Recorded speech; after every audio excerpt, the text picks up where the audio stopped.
I went to Bruce Fest and I realized Evil Dead is not a franchise. It is a cult. I expected nostalgia and found ritualistic behavior. Bruce Campbell is a cult leader, and Evil Dead has people worshiping the altar. If it's your first time here, hi, I'm Xanthe, the feral academic, and welcome to the Authentic Academic Movement, where we are feral, honest, and anti-bullshit. We are investigating why does Evil Dead refuse to die? Unlike the other failed horror franchise reboots, Evil Dead does not recycle horror. It takes whatever fear is present in the culture, reconfigures itself around that. The Deadites don't really change. What they represent does. For example, The Evil Dead 1981. What if the people you loved were no longer themselves? If you're not familiar with The Evil Dead at all, the premise is that a group of young people, like college-aged, go on a little vacation together and they camp up inside of a cabin in the woods. Sound familiar? It's because The Evil Dead was the OG of this now trope. They encounter, okay, I don't want to give too much spoilers, but let's just say shit hits the fan. And that's all I'm going to say. And it's supernatural and it's demonic. Go watch the movies first, perhaps. What you need to know is the main character, Ash Williams, is a huge horror icon now. He is the main character of the entire franchise, except for the later ones, and we'll get to that. In this era, moral panic, fear of contamination. In the UK, it was the face of the video nasties era, where campaigners like Mary Whitehouse tried to get it banned. In the US, this was the time of the Reagan era, where people were feeling that horror was the reason for corrupting young people. And sadly, it hasn't changed. The fear was that something invisible could take and invade and transform the people you love into strangers. Whether that was connected to metaphors of disease, social breakdown, changing cultural values, The Evil Dead captured that growing fear that the body itself could no longer be trusted. Sam Raimi wanted to make the goriest film ever. I feel like the panic surrounding The Evil Dead during this time says a lot about the people. In Evil Dead 2, 1987, the question is, what if your own body turned against you? If this is your first introduction to the Evil Dead franchise, Evil Dead 2 is the Evil Dead 1, the same thing again, except it's funny. It's my favorite of the franchise. Ash, he's different. His personality is different. In this one, we get the iconic Ash's own hand betraying him. This is another thing that you will see in pop culture and modern cinema today and older cinema. It was so funny because, you know, from Liar Liar with Jim Carrey, and he's like, the claw. And I'm like, that's so Evil Dead too. Most recently in Wednesday, they had a similar incident of the hand. Evil Dead is highly influential, but we have Ash's hand trying to attack him because it got possessed. We're still in the 80s, so there's cultural anxieties about disease, vulnerability, masculinity. Evil Dead 2 is pure horror comedy, and it's one of the rare films that is able to do that because it's such a hard genre to pull off, because sometimes there's too much horror, it's not funny enough, or there's too much comedy and it's not scary enough. In this case with Ash, he chainsaws his hand off, as one does, and it's so cool. But his idea is not to even repair his body. He deals with it and he moves forward and he uses the chainsaw as his hand. And it's really absurd and wacky and so much fun. People ask, what's the first Evil Dead film that I should watch? Usually I go with Evil Dead 2 or Evil Dead 1, because I mean, it's the first one. Speaking of masculinity, then we go into Army of Darkness, where Ash at the end of Evil Dead 2 was thrown into the medieval world. This is where he becomes the Ash that we all know, the arrogant, hubris-filled hero. At this point, the action hero that we all know that was made popular by like Schwarzenegger, it was becoming a little cheesy and outdated. American masculinity was going through a transitional period. Ash is in the Middle Ages, as we know. When he's tossed into the Middle Ages, everyone looks at him as a hero because he knows how to kill a deadite, has a shotgun, and they're like, oh my gosh, he has such power. And the chainsaw, they're like so in awe of him and they're like worshiping him. It's very fantasy, it's very adventure. It is a good one to start with for younger people. It is the third film in the franchise, so you might be like, okay, what's happening? We just kind of like landed into the Middle Ages. However, this was the most widely released Evil Dead out of them all. There was a lot of people that saw Army of Darkness without context because you just saw the title Army of Darkness. It didn't say Evil Dead 3. And so many people had this as the introduction of Evil Dead for them. And honestly, I still feel like it works really well. It's so funny. It's a good history lesson, right? It's the medieval period. In this one, Ash is the ultimate action hero. A complete idiot. A lovable one. 2013. This is where we get into the question, what if no one believed you and they blamed your trauma? This is the first introduction of Evil Dead that is not directed by Sam Raimi. This was culturally very specific because there was an opioid crisis. Mia, the main character, is dealing with recovery, substance addiction. The film is like a metaphor for that, with Mia's possession as well. Every warning that she gives is like, no, I think you're just having withdrawal symptoms. A big deal because Mia is the first switch from Ash as the main character. A woman surviving Evil Dead. This is the first time we see that because it's not just about male heroism. Possession becomes a story about autonomy, trauma, fighting to reclaim your old self. And then in 2015, up until 2018, we get Ash vs. Evil Dead, the series. By 2015, Hollywood was obsessed with legacy sequels and revivals and reboots. With Ash vs. Evil Dead, it asks the question, what if your hero refuses to grow up? 30 years later, Ash is irresponsible, selfish, a total man-child. The show leans into that instead of trying to solve it. It's nostalgic, but it's also a critique of nostalgia. And we see this with Ash's character being a bit sexist, a bit racist, and then the characters or scenarios kind of pointing it out, being like, no, that's not right, Ash, no. You know, we get Pablo and Kelly, who join the Evil Dead family, and they are so beloved and lovely, and they really help expand the story, not just the story itself, but also see Ash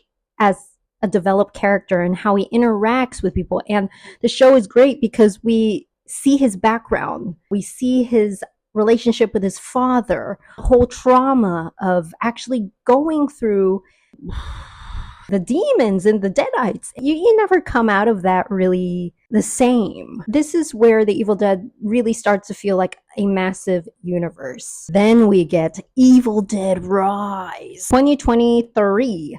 It is post-pandemic. Explores the question of what if your home was the most dangerous place on Earth? Home is no longer a safe space. Every Evil Dead location relocates our fears. Evil Dead Rise moves into the high-rise building. It's still an area where you're isolated and trapped. It's very relevant that Roe versus Wade was overturned. We go into like housing insecurity, motherhood, bodily autonomy. Again, Ellie, mother, she's incredible in this. And the idea of Ellie when she's possessed, it's like, oh, what if the person that's supposed to keep you safe and take care of you is like trying to kill you? That's a powerful metaphor, like a very clear rupture of the family. And then we get to Evil Dead Burn. I can't say anything about it because I haven't seen it yet, but I will. I shall report back on my Instagram. That's the film and TV franchise. We're not going to go into the games and all that jazz.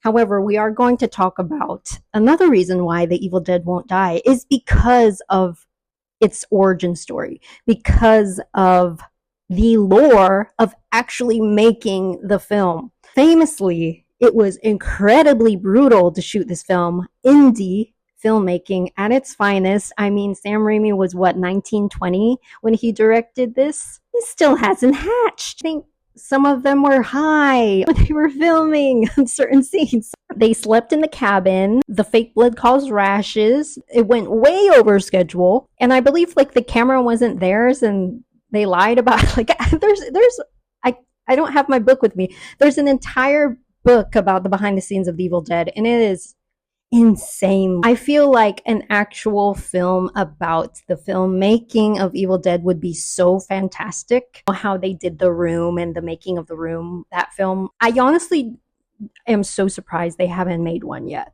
They make the film, they release it. It was really hard, to do that. Bruce Campbell was like into Cheryl, the actress that played Cheryl, Ash's sister, Ellen Sandwise. Apparently, like Bruce Campbell had lost his virginity to her.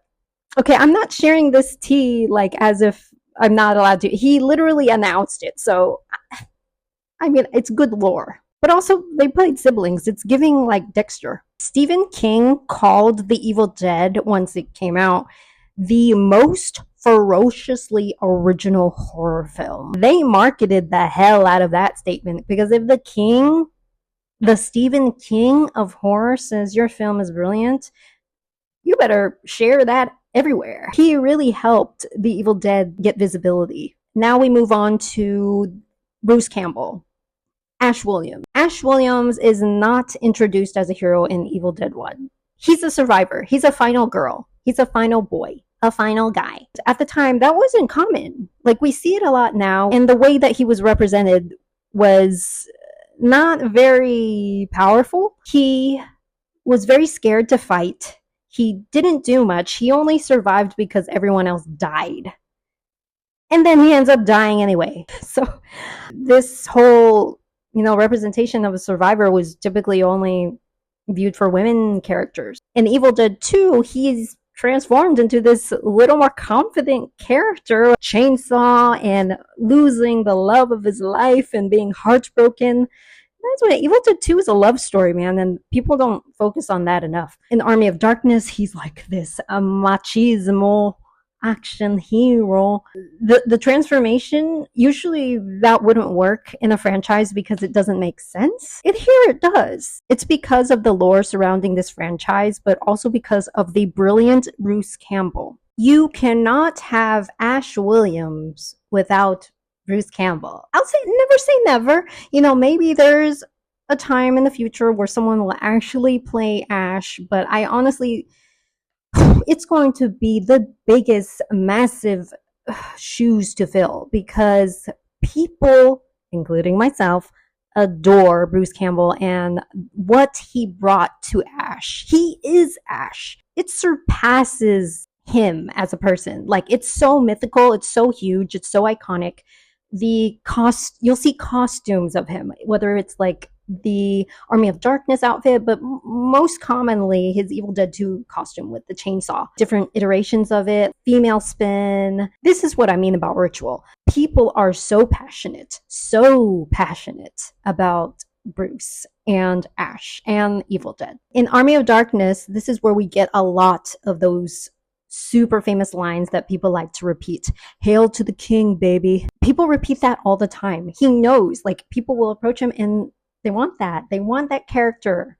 And he's happy to deliver it. And then there's Bruce Fest in Colorado at the Stanley Hotel where The Shining was based. I'm going to get to that later, but the fact that there's a Bruce Fest, this is how much people love him. How much people love Evil Dead and Ash Williams. There was a dinner event where Bruce Campbell and Ted Raimi were serving guests food.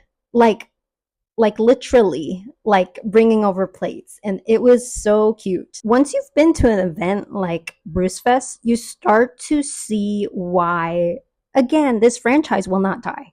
Because it refuses to fully separate itself from its fans. 45 years since the original Evil Dead came out, and it has changed tone, directors, budgets, genres, and it never changed its central idea because it's so alive. It's so able to just be universal in the rest of its franchise or in the rest of its films. The body is always unstable. That is the heart of the Evil Dead. The original Evil Dead, the body is something that can be taken from you, like without your consent. Evil Dead 2 transformed into this idea that can be rebuilt and remade. There's several readings, as in like queer horror scholarship, writers like Halberstrom, the constant modification of Ash's body makes masculinity feel like prosthetics, performance, built, held together rather than inherent. Some queer readings even say that it's extremely transcoded, that Ash himself is trans, because a big part of this is when we find out that his full name is Ashley Joanna Williams, and when his sister calls him Ashley, but everyone else calls him Ash. But yes, the body is not fixed, it is reassembled. 2013, the addiction, withdrawal, relapse, it's inherent now instead of external. And in Evil Dead Rise, it's very similar, but then it's like maternity, domestic caregiving. It reminds me of that one scene with the daughter where she's like, you're good at lying. You'd be a good mother. It really explores like a lot of those themes of safety and trust. Who you can trust to protect you. Let mommy in. You don't look so good, Mom. Nothing a big ol' hug and kiss from you won't fix. This is more of a recap of what I said earlier, but different eras, different fears, but it goes back to the body. You know how in religion they say the body is your temple? Well, that's like the body is your cabin in the woods. Speaking of the cabin, liminal spaces, and that is very Gen Z relevant. So the cabin is not just a setting, it is a containment system. It's entrapment. There's no exit, no logic to it, and the woods are equally as unsafe as we have seen in Evil Dead 1, 2, 2013. I know Sam Raimi said he regrets that scene, and we're talking about the tree that does its thing without the consent of the women. That's like one of the top awful things, traumatic things that can happen to AFAB people. The cabin, the woods, places that you would imagine are peaceful and safe. They are not. These are the liminal spaces. The cabin is an enclosed world. And so is Bruce Fest. It's a reversed cabin. Why won't Evil Dead die? Not because it's good, even though it is. Lots of good movies do not survive their flop of a sequel, or as much as they try to keep bringing it to life. But Evil Dead is one of the rare instances where all of it is great. If we look back on all the reasons that we talked about why Evil Dead is undead, one, origin, myth, the idea of this scrappy indie production that has crazy lore in itself deserves its own movie. It's that wild and that inspiring. A great example of how persistence and passion can really lead you to new places. Bruce Campbell, the way he sustains it, even the relationship between Bruce and Sam, and that's such a huge thing of like, oh, Sam is always putting Bruce in his Spider-Man movies and Doctor Strange. It's like, see, it's part of the lore. The Necronomicon. Who doesn't want to sit down and have a good book? Have a good read. Go to the library. Support your local library. Second, adaptation. A proper adaptation that isn't just phoning it in and being like, we need to make some money, so let's just bang it. even though that's what Sam Raimi did with Evil Dead 2, because his previous feature to that completely bombed. And he was like, damn, we need money. Let's just make Evil Dead again. But that's a rare case, okay? And besides, he knew not to just make the same movie. Each adaptation, the original creators are involved. So they keep the heart of it alive while bringing in new voices to help keep it fresh. I honestly feel like if Sam Raimi were to continue directing Evil Dead past Army of Darkness, not counting the show, of course, but it would have flopped. And I don't say that because I don't think he's capable. I think he's one of my favorite directors, and he's incredible and is making amazing films still. However, I think we need new brains for the later versions, and this is what we got. And this is why the franchise is always so fresh. And then third, the ritual fandom. You're not just an Evil Dead fan. You're obsessed. You're a Deadite. There's a documentary called Hail to the Deadites. It becomes a loop. And I myself have been swallowed up by the Evil Dead fandom because, and I wonder if this is very similar for a lot of people, had seen Evil Dead when I was really young, like a kid. And I remember I didn't really think much of it, but for some reason, years later, I'm in much older as an adult, and I was having the absolute worst week ever that I was like, I need to take leave. And I had gone into what is it called? Pinewood Mountain Club or something. It's wherever they filmed Creep. It's a perfect place for vacation, right? It was like literally had no signal there. I had stayed in this cabin. I was not thinking about Evil Dead. I just said, I need to get out of here and be away from civilization. And I went into this cabin, adorable cabin, by the way. It was so pretty. And I stayed there by myself. It was very small. I was searching on streaming, and I was like, oh, the Evil Dead is on here. Let me rewatch it. And it hit me like in a way that just felt like it's just what I needed. It's like it was just what the doctor ordered because I was so upset during that time. And I don't know, like it really resonated with me. I thought it was so passionate. You can see that in the film. I think I was so impressed with like everything they were doing. The fact that I was having such a horrible time and these people were having it worse, like Ash was having, I was like, okay, well, maybe I'm okay. Maybe that's what it was. Evil Dead 2 and Army of Darkness were also on streaming. And I was like, okay, let me just watch the next one. I loved Evil Dead 2. Like, that is where I really fell in love with the franchise. I mean, Bruce is so charming in that film. So I think there's this meme of like when he chainsaws off his hand, those are like, it's like he chainsawed his arm. He wants to marry me. Because anyway, we're not here to gush about Bruce Campbell. Well, yeah, we are, just not yet. I loved Evil Dead 2. I thought it was so funny and so good. And then Army of Darkness was so great.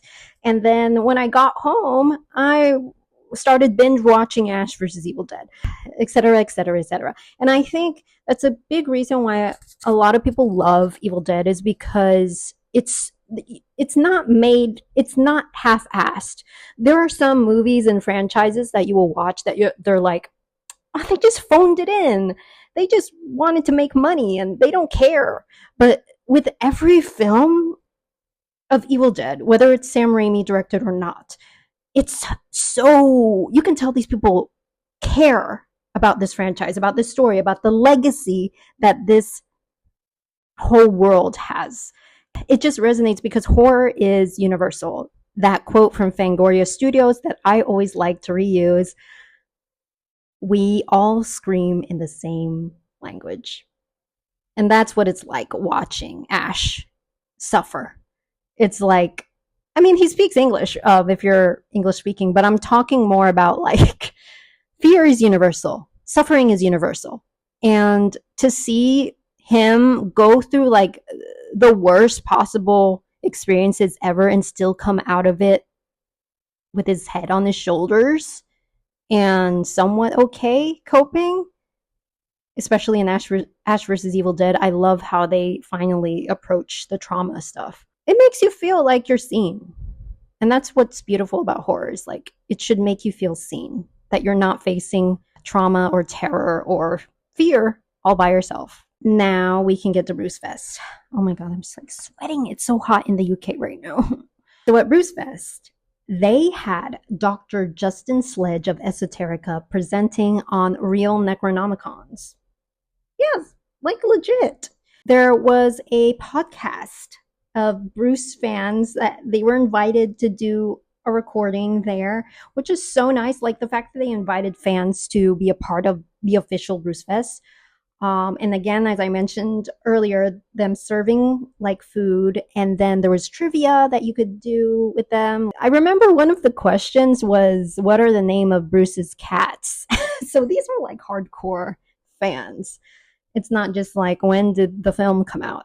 Like, oh, that's easy. I've gone to the screening, and the one where Bruce is like giving commentary, it's so fun. It's like putting shoes on when he does those screenings and kind of talks about what happened on the film and pauses it and talks. Like, he's great at it. But I had worn a medieval like costume, and a fan approached and was like, Army of Darkness, like the best movie. And I was like, ah. And then I wore, for the more formal ball, an Ash-inspired formal dress. Oh, like here, show you. And then speaking of like the car, hello, the iconic car, the Delta 88. Again, lore upon lore upon lore. Yes, so all of these blurred bridges between fan and performer and franchise and community is creating a parasocial relationship, which is a big reason why the franchise is so survivable, because of this like shared mythology. And then the fans become part of that shared mythology.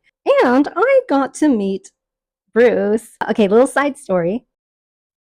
I honestly suspect that Bruce Campbell is an introvert.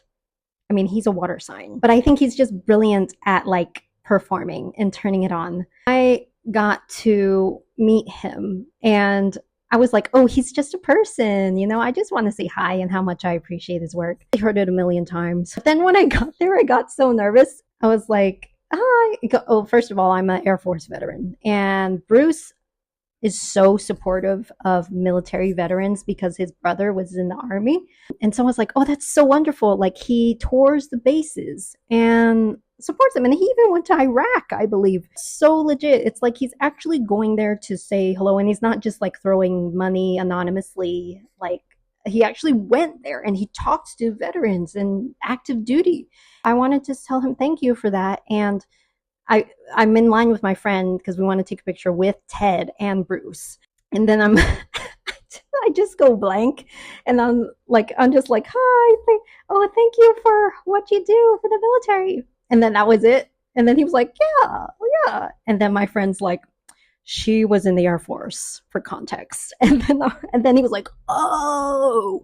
And then he started going off about how he was visiting all the Air Force bases in Colorado, and it was so nice. Like, he spent like a long time with us. Like, him and Ted were talking to us for a good while. There was like a ton of people in line waiting, and then even the person who's like calling people in was like, hurry it up, Bruce, you know, like with his eyes. So thank you for your service. And it was so genuine. I felt the sincerity, and that is something you cannot fake. And this is why Bruce fans love him so much, because he just seems so real. I remember either watching or reading an interview where Bruce was a military veteran in a wheelchair, and he was such a dick to Bruce. Like, he wanted a signature or something, but he was so rude. But then in his film that he directed, My Name is Bruce, he kind of like makes fun of that moment where he's like, screw this guy, you know. I don't care if you're in a wheelchair.